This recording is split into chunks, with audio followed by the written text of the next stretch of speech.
it's Westy from Yeager's out at Lake Samish this morning. Going to go out and do some downrigger fishing for Kokanee. On the camera will be Kaylee, our marketing director, and she's a better camera person than I am a fishing guy, but let's see how it all works out. I'm going to show you a couple of things that I do to get ready to go. Obviously, of course, you're going to unhook the boat.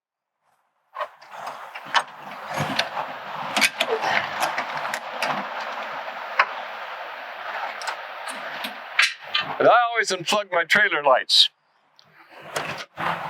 Those trailer lights are supposed to be sealed and not leak. However, if they do, you're going to put hot bulbs into cold water and they might break. This just makes it easier for that not to happen. Now, the way I learned how to launch a boat a long time ago was you back it in until you're just about floating. Then you get out and you push. Well, I've learned a trick that makes it a little easier than all that. Let's go to the back of the boat now and make sure we're ready to go. First thing I'm going to do is get off my hold-down straps. It's real embarrassing trying to back a boat into the water when you've still got it tied to the trailer. I'm going to check my plug to make sure it's in place and tight. Having your boat sink at the launch is extremely embarrassing. All right, let's go launch this thing.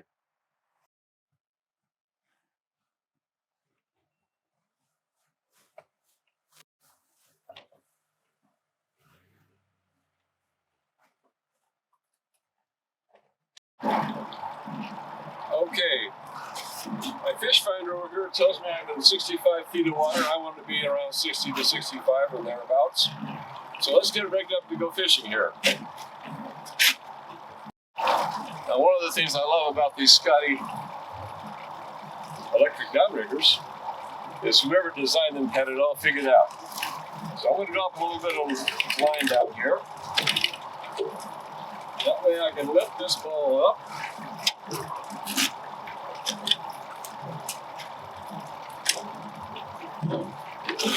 Lock this thing in place, and if I don't want it banging on the boat, I can let out a little more line.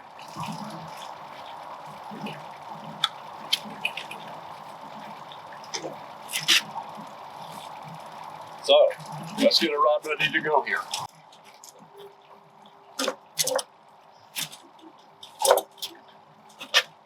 Now, the tricky part in doing all this is to keep your boat where you want it while you rig it up. But today I'm going to be using this little pink hoochie on this rod. And I'll bait this up with some fire cord.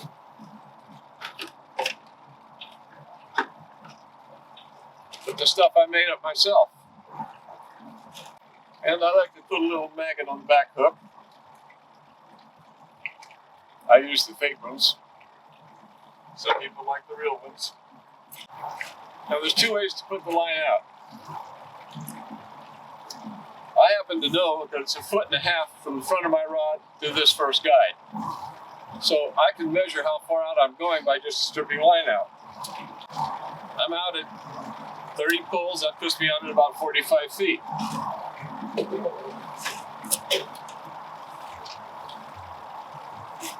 I'm going to bring some line back in. I'm going to put this clip on it. This clip is designed so that when a fish hits, it's supposed to pull the line out of the clip and you fight the fish. However, if you get it in too far, the fish won't be able to trip it. If you don't get it in far enough, it'll come out when it's not supposed to, and you got to bring the whole thing in and start it over again. So I have a tendency to go in pretty far. I'd rather have it not release when it should than release when it should not. So there I am. I'm ready to put this down. However, I'm going to put a second rod on this same downrigger. So I can't drop that down until I have the second rod ready to go. However, I'm going to back off on this drag so that when it comes time for me to let line out, it'll go out. So then I'm going to take rod number 2.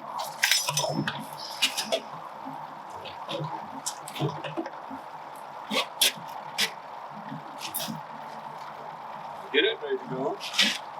And I'm going to want some separation between these two. So I'm going to drop this down.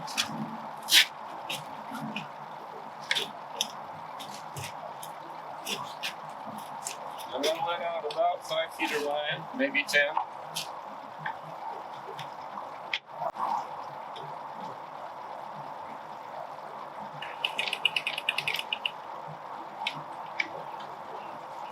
Okay.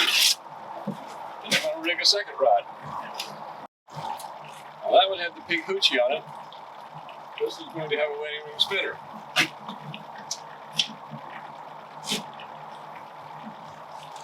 Now I'm not going to want these two rigs running at exactly the same position behind the boat. Some people have the deep rod further back, some people have it the opposite. So I'm going to put this one out further. That puts me about 75 feet out. So now I've got to hook that to the downrigger.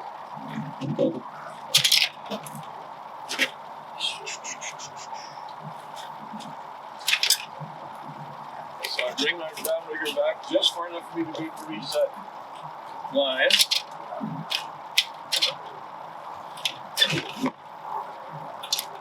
Hook it on. Put it back down. Bring in some line. Clip. All right.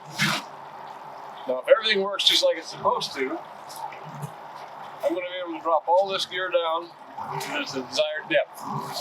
That one's going to work by virtue of the fact that I've got the drag set real light on it.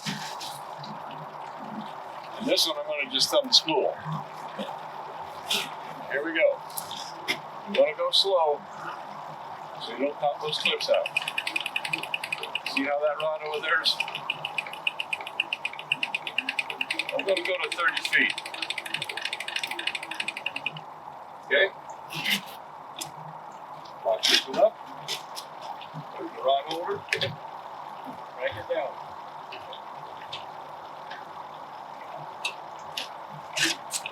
Tighten up the drag on this one. Crank it down. Now you'll notice I've got that rod cranked to where the tip's almost to the water. By putting that much flex in the rod, two things happen. Number one, there'll be no doubt when a fish hits, I'll be able to see that rod bounce. But the other thing is, if he pops it out of the clip, that rod's going to bounce back up and pick up some of the slack in the line, giving me a little bit of time to get over and get busy trying to catch this fish. At least that's the theory. Okay, on this side of the boat, I've got two rods on the downrigger. The way they're spaced, I'm fishing at about 25 and 30 feet, maybe a little bit more than that between them. On this side of the boat, I've got one on the downrigger, and I've got one running off the downrigger. We're seeing some fish jumping around the lake. We're thinking maybe there might be a few of them feeding near the surface. So I'm going to leave one rod up on top for a little while and see what happens with that. Sometimes real early in the morning, that's where you'll catch several fish without you having to use the downrigger.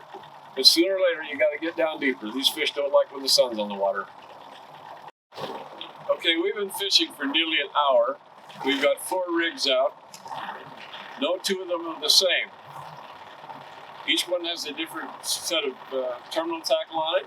Each one's at a different depth, and each one is the different distance behind the boat.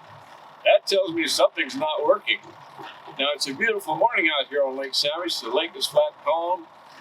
But I think it'd be an even better morning if we were catching some fish. So if what you're doing isn't working, it's time to change and do something different. So as soon as I get this boat pointed in the right direction, we're going to start changing out some gear. Let's start with what you got on this side of the boat. Let's get this topwater rig in first, since this isn't doing us any good. Here's what I love about these Scotty downriggers. I'm going to pop out the downrigger. I'm going to hit the switch. It's going to bring that thing all the way up all by itself. I don't have to crank it. I don't have to worry about it. It's going to stop at the right time. Look at that. Perfect. All right, this rig is usually a good producer, but not today. So we're going to take it off and try something different. So we can do this without running into anybody. I'm thinking with the lake as calm as it is, you probably need to get a lot further out behind the boat. So I'm going to try to get out about 100 feet this time. So that's going to take a bit. We'll get it done. Now there is another way to do that, and that is if you will run out a bunch of line and count how many times you cross the spool, and when you want to put line out at any given time, you can just thumb the spool and count the rotations. However, I have 4 different reels in this boat, and they're all different, and that's way too complicated for me to keep track of, so I do it the old-fashioned way. So, I'm going to put it in the rod holder, back the rag way off,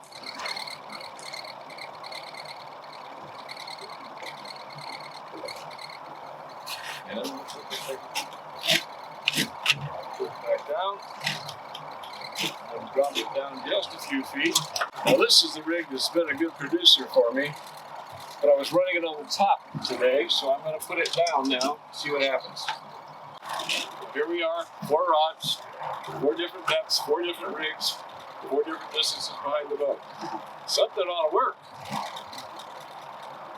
Unless I've done something to offend the fish gods. Swim him into the net. There we go. There we go. He's not very big, but he will taste good either way. Put on my fish handling glove, because they're slippery little buggers. Get them out of the net. Come on. They're slippery little buggers.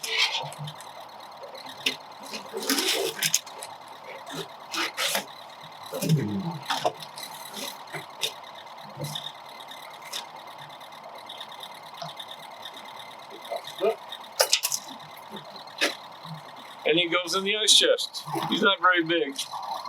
Last year they were about this size, a little bit bigger. We'll keep trying for some bigger ones.